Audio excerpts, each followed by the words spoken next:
Sarà un'altra giornata di caos e disagi, quella di domani all'aeroporto Marco Polo di Tessera. I dipendenti di terra infatti incroceranno le braccia per 4 ore, dalle 10 alle 14, per protestare contro la mancanza di personale che la CISL denuncia già da tempo. Le questioni che lamentiamo sono turni massacranti, mancanza di personale e la possibilità di avere una vita privata che si possa ritenere tale.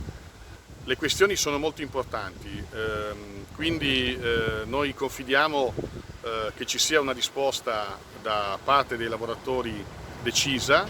Ma a scioperare domani saranno anche piloti e assistenti di volo delle compagnie aeree Ryanair, EasyJet, Volotea, Malta Air e della società Crewlink, che si fermeranno per 24 ore. Sciopereranno per chiedere contratti di lavoro in linea ai minimi salariali previsti dal contratto collettivo nazionale, così come previsto dalla legge, scrivono in una nota. Inoltre, attraverso lo sciopero, rivendichiamo, si legge, acqua e cibo per gli equipaggi, spesso impossibilitati a scendere dall'aereo anche per 14 ore consecutive, e la cancellazione dei tagli ai salari introdotti per fronteggiare un periodo di crisi non più attuale, scrivono da Ryanair.